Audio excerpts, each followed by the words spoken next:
Olá, tutores. Vamos dar continuidade à nossa matéria, tá bom? Primeiro, em relação à nossa matéria, lembra que nas nossas últimas aulas nós falamos de contestação, falamos de preliminares de contestação, falamos também a respeito de reconvenção, falamos de revelia. E agora, mais precisamente, nós vamos falar aí das providências preliminares e do saneamento, não é? Saneamento do quê? Eu vou até marcar aqui para você, vou até marcar aqui, ó. Saneamento do processo. Ops. Isso, está lá nos artigos 347 seguintes. Aí eu trago para vocês, e acho importante nós lembrarmos da nossa, vamos montar a nossa linha do tempo processual, porque primeiro então, nós temos lá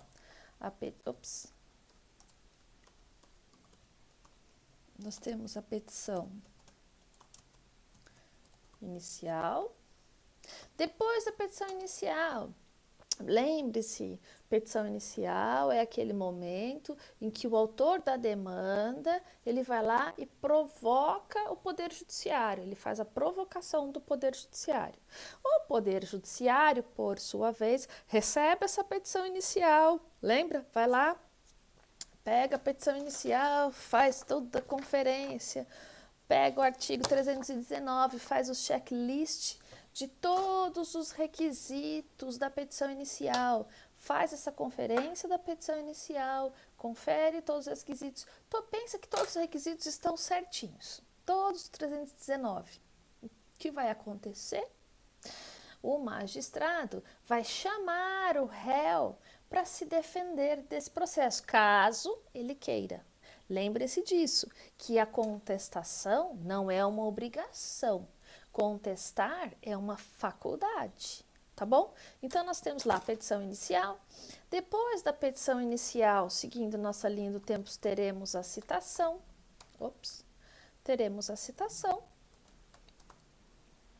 Depois da citação, nós teremos a contestação. E depois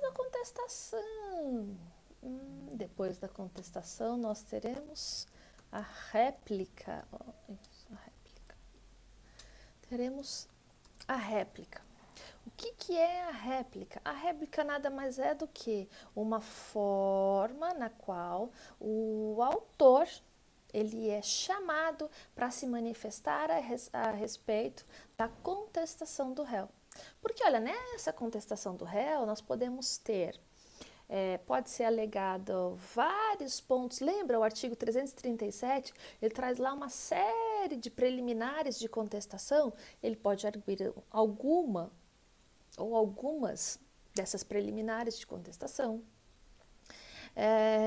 Ele vai trazer a sua realidade fática, ele vai trazer, além da sua realidade fática, ele vai trazer os fatos e os fundamentos pelos quais ele está se defendendo.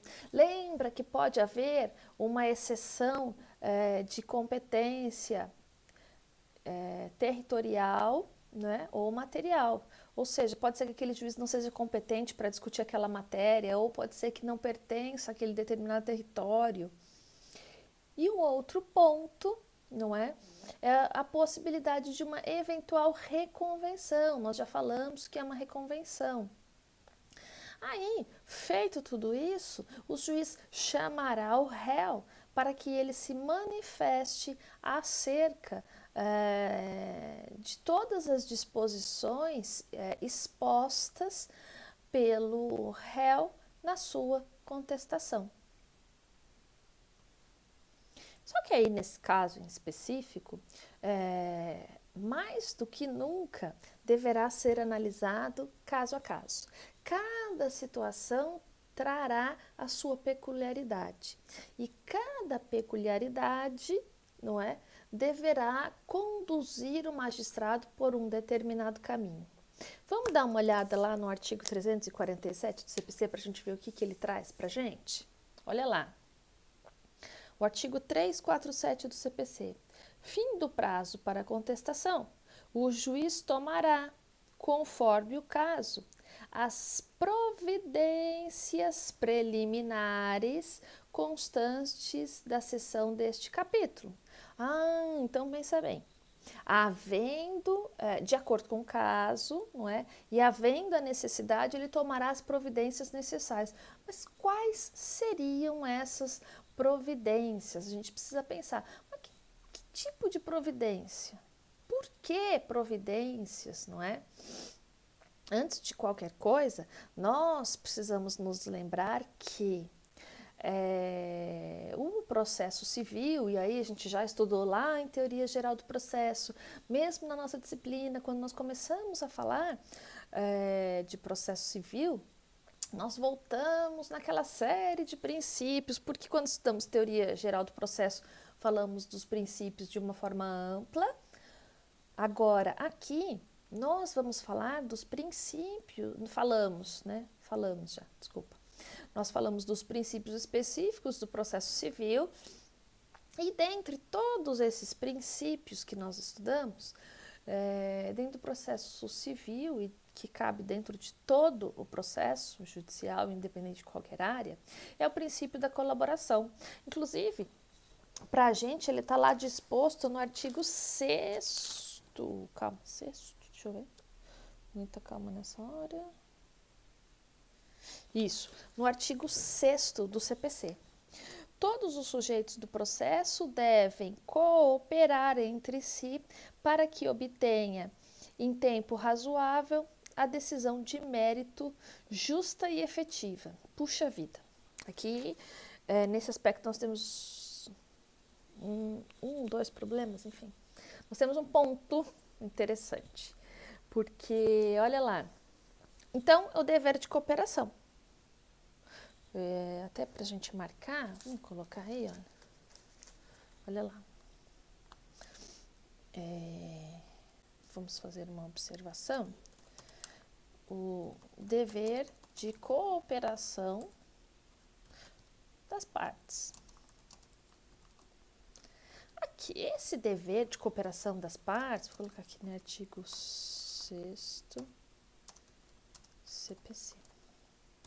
Esse dever de cooperação das partes, ele existe em todo ordenamento jurídico. E mais que isso, e tem outros princípios que estão intimamente ligados a esse dever de cooperação. Porque pensa, olha, o princípio da lealdade processual, não é? As partes, o princípio da boa-fé, as partes devem guardar entre si a boa-fé, a lealdade processual. Lembra que agindo de forma desleal dentro de um processo, a parte pode inclusive responder por litigância de má-fé. Lembra, nós falamos nisso, tem até multa, tudo, isso a gente já viu. Então, olha, o juiz, ele vai analisar cada caso de acordo com a necessidade, vai analisar cada caso de acordo com o que está sendo efetivamente pedido, não é? De acordo com o que foi pedido pelo autor, de acordo com o que foi contestado pelo réu. Se houve algum tipo de reconvenção, ele vai fazer essa análise dessa reconvenção também. Aí, pensando aí em outro princípio, nós temos o princípio do contraditório e ampla defesa. E aí todos vocês se lembram disso, e vocês já estudaram isso em outras disciplinas também, não é? Quando a gente fala em processo do contraditório e ampla defesa, é o direito dessa outra parte de se manifestar a respeito do que o outro polo da ação trouxe. Bom, então o autor, ele trouxe vários fatos, o réu vai lá e tem o direito de se manifestar. O réu veio e trouxe novos fatos, fatos novinhos, e o réu vai ter o direito também. Opa, calma aí, fatos novos, novinhos. Olha, ele começou a fazer uns fantoches, mas enfim, foi lá, trouxe fatos novinhos para o nosso processo. O réu, claro, ele falou, opa, calma aí, o que está acontecendo aí? Ele vai ser chamado para se manifestar, mas aí nos moldes do artigo 347, porque o juiz vai analisar todo o processo, vai analisar o que aconteceu na contestação, o que trouxe essa contestação. Quer ver? Vamos dar uma olhada lá no 348. Olha lá, o artigo 348, ele está na seção 1 e tem como título, né, dessa seção 1, da não incidência dos efeitos da revelia. Lembra que quando nós estudamos revelia, nós vimos que em algumas situações não cabe revelia, não vai caber revelia. Lembra quais são essas situações? Não lembra? Pelo amor de Deus, lembra. Diz que sim, por favor. E aí, lembrou? Olha lá, artigo 345. A revelia não produz os efeitos mencionados no artigo 344. E aí nós temos lá as 4 situações. Aí o juiz vai ter que analisar. Opa, calma aí. Cabe revelia ou não? Vamos olhar o artigo 348. Olha lá. Artigo 348 CPC. Se o réu não contestar a ação, o juiz, verificando a inocorrência dos efeitos da revelia do artigo 344, ordenará ao autor que especifique as provas a que pretende produzir, se ainda não as tiver indicado. Ou seja, se o autor ainda não indicou, normalmente o que é mais comum, o que é praxe, é que o autor já indique na sua petição inicial quais provas ele pretende produzir. Caso ele não tenha sido indicado, ele será chamado para indicar quais provas pretende produzir. Então, ó, vamos fazer uma anotação aí? Anotem aí, ó. Artigo 348 do CPC, né?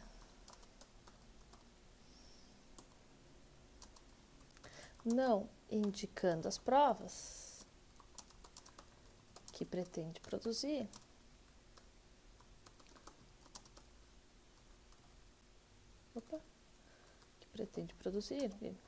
o magistrado, isso, chamará o autor para que as indique. Então, nesse caso, o autor será chamado e é como se o juiz falasse assim, opa, seu autor, vem cá, vem aqui. Viu? O negócio é o seguinte, o senhor poderia ter indicado as provas que o senhor pretende produzir lá na petição inicial. Todavia, o senhor não as indicou. Então, opa, tô te chamando, vem aqui, indica. É isso, não é? Numa linguagem muito simples, muito comum, é isso, é como se o magistrado estivesse fazendo isso. Só que para a gente aqui, olha, ou seja, o juiz verificando essa inocorrência, não é, de revelia, olha lá, o juiz verificando a inocorrência dos efeitos da revelia, ordenará, ou seja, não é uma faculdade, não. Se o autor não indicou as provas que pretende produzir, o juiz ordenará, ou seja, dará uma ordem para que ele indique as provas que pretende produzir. Se é uma ordem, ele tem que dizer quais provas pretende produzir. Tá? Ele vai dizer, olha, eu quero que seja feita perícia, eu quero que seja feito um estudo psicossocial, eu quero que seja feita uma perícia médica, uma perícia contábil, enfim, de acordo com o caso concreto, mas o autor deverá indicar. Por quê? Porque é uma ordem, não é uma faculdade. Certinho? Continuando. Olha o 349. Ao réu revel, ou seja, naquele em que se enquadrou, se encaixou perfeitamente no artigo 344, ou seja, incidirá sobre ele os efeitos da revelia. Porque o 348 fala quando não incidir os efeitos da revelia. O 349 ele diz especificamente quando incidir os efeitos da revelia.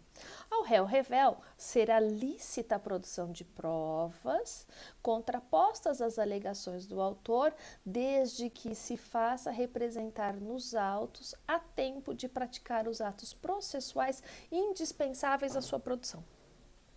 Ou seja, e até nós falamos que quando O revel, ele pode ingressar nos autos a qualquer tempo. Isso nós já falamos. Não tem óbice nenhum para que ele ingresse mais tarde, enfim. Não apresentou contestação, foi citado, citação válida, não apresentou contestação, bom, ele vai ter um problema. Mas, a partir do momento que ele resolver ingressar nesse processo, ele pode tomar todos os atos para se defender.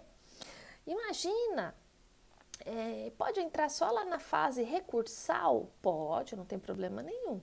Só que os efeitos e os atos que ele pode ter, não é, para se defender, serão dali para frente. Efeito ex tunc. Entrou, é dali para frente. E dali para trás, cerceamento de defesa. Não.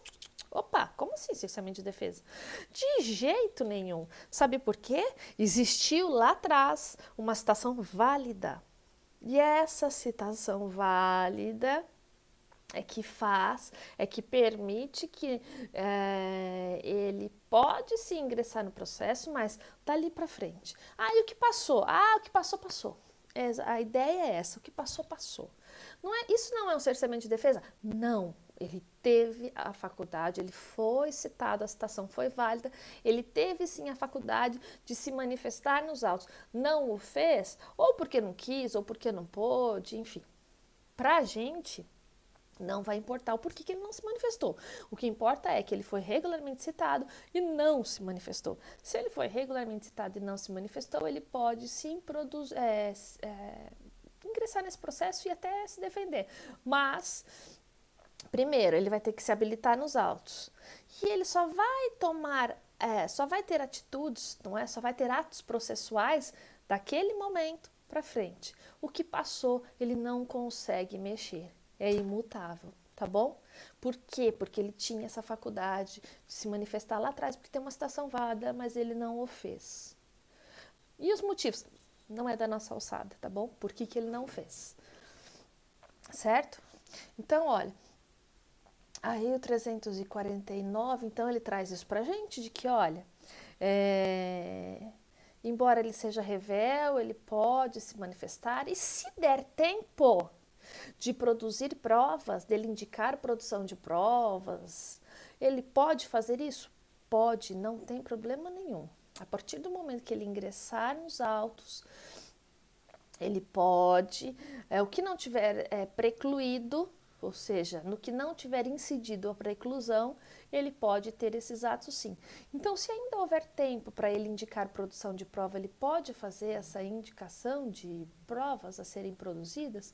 Pode, não tem problema nenhum, mas ele deve estar habilitado nos autos, não é, assistido, né, representado aí por seu advogado, representado, na verdade, né, representado por seu advogado, ou se for beneficiário da justiça gratuita, da assistência judiciária gratuita, ele pode sim ter um defensor público advogando para ele. Esse defensor poderá se habilitar em nome do seu representado. Certo? Tranquilo? Então, olha lá no artigo. Calma aí. No artigo 349 do CPC, não é?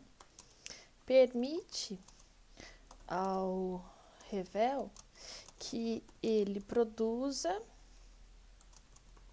provas. Que ele produza provas. Deixa eu ver o termo certinho aqui, não é? Desde que seja no tempo hábil, né? Desde que haja a possibilidade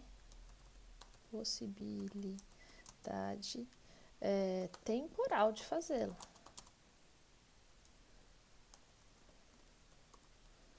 Ou seja, tem que ter tempo hábil para ser feita essa prova. Depois que já passou a fase enrolou. Depois que já passou a fase de produção de provas, não adianta querer produzir provas. Mas até o momento da permissão de produção de provas, até o momento em que há essa possibilidade, ele pode sim ir lá e pedir para sua manifestação de provas. Olha lá. desde que eu faça representar nos autos, não é? Há tempo de praticar todos os atos processuais indispensáveis a essa produção. Então, ele vai ter que se habilitar nos autos, através do seu procurador, não importa se é um defensor público ou se é um advogado contratado, ou mesmo alguém que esteja advogando em causa própria. A gente não tínhamos falado disso ainda, né? Existe também essa possibilidade, tá? Nós já estudamos lá atrás que é possível, sim, que o advogado postule em causa própria, ele tem que... É só deixar claro que ele está postulando em causa própria. Então, nesse caso, havendo tempo hábil, ele pode, sim, ainda que revel, produzir provas. Isso. O 348 e o 349, eles estão diretamente ligados à questão dos efeitos da revelia. Um deles fala quando não incidir a revelia, o outro dele, um deles fala quando incidir a revelia e o outro fala de quando não incide a revelia. Agora, quando a gente vai lá pro 350, olha o que fala o 350. Primeiro, olha lá, seção 2. Puxa, que some, né?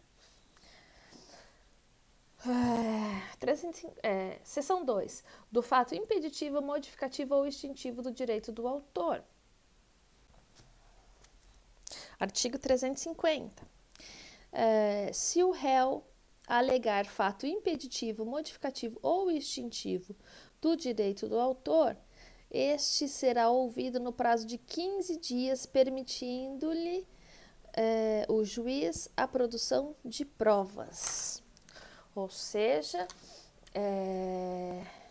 o juiz vai, se ele alegar qualquer fato extintivo, impeditivo ou modificativo.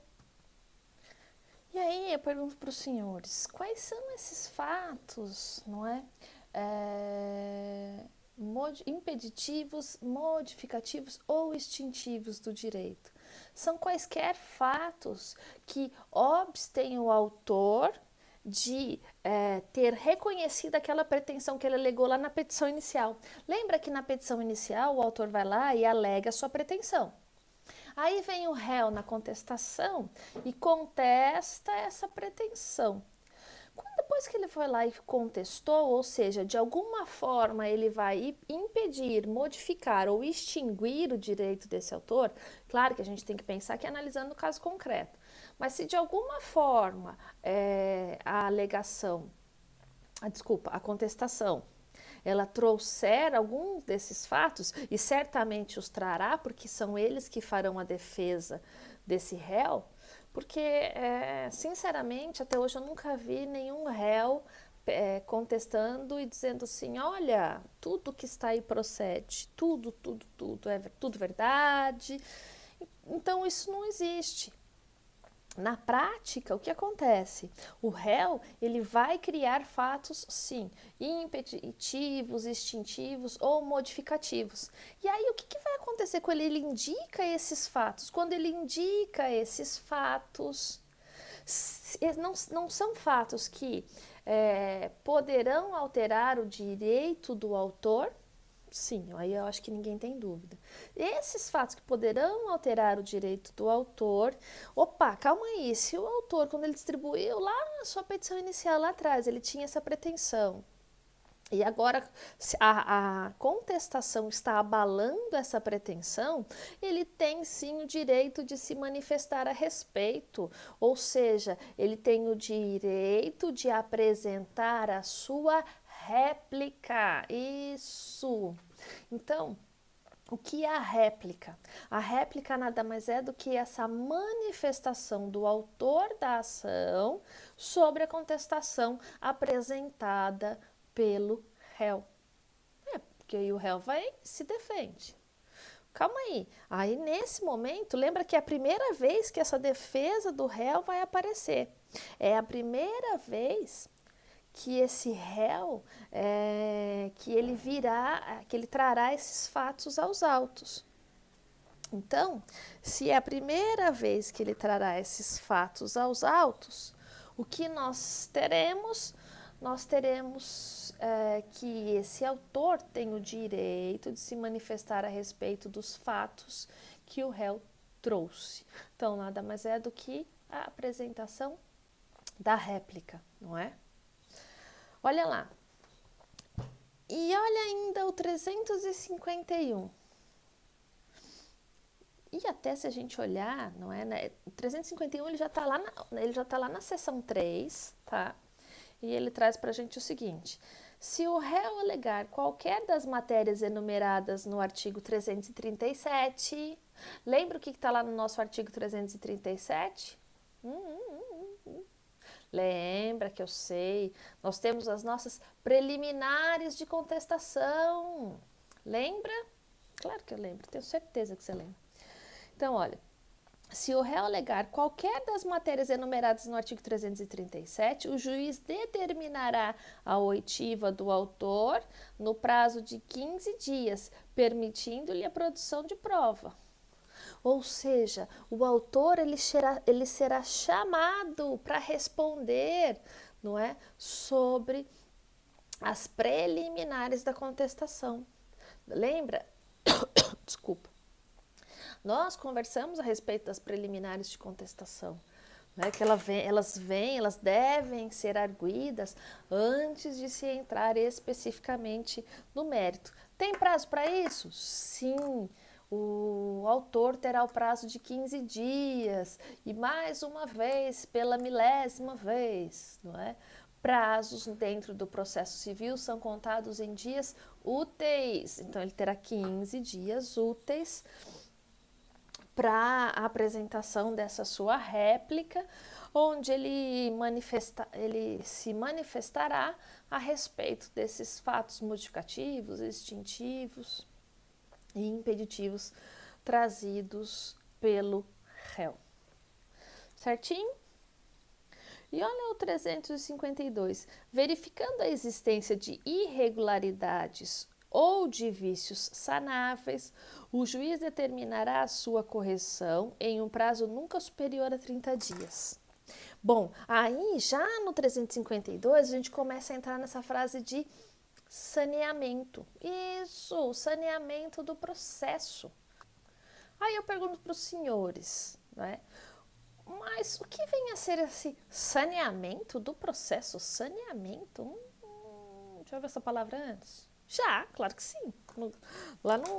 Aqui, ó. Ups, calma aí. Aqui, ó, no cabeçalho da nossa aula, aqui no tema da nossa aula de hoje. Olha lá. Mas o que vem a ser esse saneamento do processo? Olha, o saneamento do processo nada mais é do que o juiz pega o processo, ele olha direitinho para ver se existe algum vício ou qualquer outra irregularidade, mas irregularidade passível de saneamento, ou seja, passível de correção. Ele vai lá, levanta. Olha, calma aí, olha, tem lá o ponto 1, 2 e 3. Esse ponto 1, 2 e 3 são pontos que têm um vício, mas um vício sanável. Ou seja, um vício que dá para consertar. Sendo assim... Ai, gente, desculpa. Sendo assim, o juiz vai chamar a parte para... Opa, para tudo! Ó, tem um defeitinho aqui, tem um viciozinho aqui. Ô, parte, vem aqui, vem consertar isso para mim, vem, me deixa trabalhar, não é? O recado é mais ou menos isso, olha, me deixa trabalhar, mas para eu trabalhar eu preciso que você conserte isso aqui, porque com esses defeitinhos, com esses vícios, não dá para trabalhar. Aí a parte vai ser chamada. Qual é o prazo? Atente-se aí, no caso do 352, que, cuidado, isso aí pode cair em prova, e às vezes você lembra dos 30 dias, mas você não lembra 30 dias, o prazo é 30 dias, até 30 dias, mais de 30 dias, tá? Então, o artigo fala em prazo nunca superior a 30 dias. Então, o magistrado pode dar prazo de... Um dia? É difícil, é difícil, mas pode? Pode. E se ele não trouxer prazo nenhum, não disser o prazo para fazer para sanar esses vícios? Se ele não der prazo nenhum, a gente vai lembrar já da regra processual, se não tem prazo nenhum, o prazo será de Isso, 5 dias. Muito bem. Mas ele pode dar 10 dias, 15 dias, 20 dias, 30 dias, mas nunca superior a 30 dias. Está lá no 352, tá bom? E olha lá, cumpridas as previdências, as providências, a previdência, desculpa. É que eu estava estudando um pouco de direito previdenciário, mas enfim, desculpa, não vem ao caso. Cumpridas providências preliminares ou não havendo necessidade delas, o juiz proferirá o julgamento conforme o estado do processo, observado o capítulo 10. Olha lá. Então, de repente, pode haver sim quaisquer, pode haver vícios, pode haver a questão da revelia, mas o juiz também pode sentar na hora de fazer o saneamento desse processo, para tomar essas previdências preliminares, ele olha lá, confere, opa, foi lá, conferiu, tudinho, tá tudo certinho, esse processo tá redondinho, se esse processo tá redondinho, tá tudo certinho, dependendo do caso, se atente a isso, ele já pode até julgar o processo. Isso, nos modos do capítulo seguinte, aí já lá no 354. E só para o nosso vídeo não ficar muito extenso, daqui a pouco a gente fala do 354, tá bom? Mas o juiz já poderá, sim, julgar. Em alguns casos, existe a possibilidade do julgamento do processo no estado em que esse processo se encontra. Tá? Então, ó, só para a gente recapitular, havendo providências a serem tomadas, as partes serão chamadas para tomar essas providências. Ou, se não houver, aí as partes foram... Ai, escorregou o cotovelo da mesa. Aí, havendo esses vícios para serem sanados, para serem resolvidos esses vícios, o juiz, dependendo do caso, ele já vai poder julgar esse processo. Mas, e se não houver nenhum vício? Se não houver nenhum vício, não houver nenhuma pendênciazinha, o juiz já pode julgar direto? Resposta de advogado. Depende. E na nossa parte 2 da nossa aula de hoje, a gente vai descobrir quais são essas situações do depende. Certinho? Até daqui a pouco.